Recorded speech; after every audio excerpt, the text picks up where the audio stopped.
Onko liian laiska menemään gymille, salille? Onko liian laiska treenaamaan? Onko liian laiska aloittamaan? Etkö jaksa aloittaa?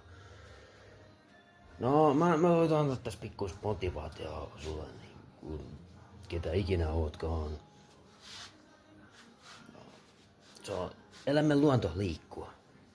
Todella monipuolisesti, mieluiten rikkomatta itseään, tietenkin. Mutta mitä paremmin sä liikut, sitä paremmin sun hermosto toimii, sitä paremmin sun ajatukset toimii, jutut toimii.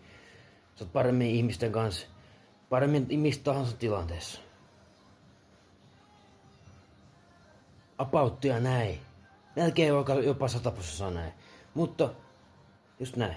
Ja jos sä et, kun sulla on se jaksamisongelma, ei jaksa aloittaa tai se tuntuu tylsältä, niin aloitat pikkuhiljaa. Se ei ole mikään läppä, että sanotaan niinku pikkuhiljaa. Teet vaikka tunnin välein yhden kyykyn, mutta näitä liikkejä on tosiaan niinku miljoonia. Sä voit keksiä käyttää luovuutta, niitä voi katsoa Instagram-riilistä, se artist katsoo ihan tahansa hakusanan, sieltä löytää liikkejä kyllä. Niin, että teet niinku pikkusen joka päivä tai pikkusen joka tunti jotain.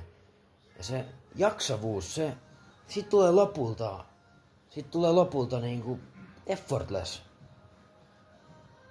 Ja jopa kivaa, jopa siistiä ja kaikkea näitä. Trust me.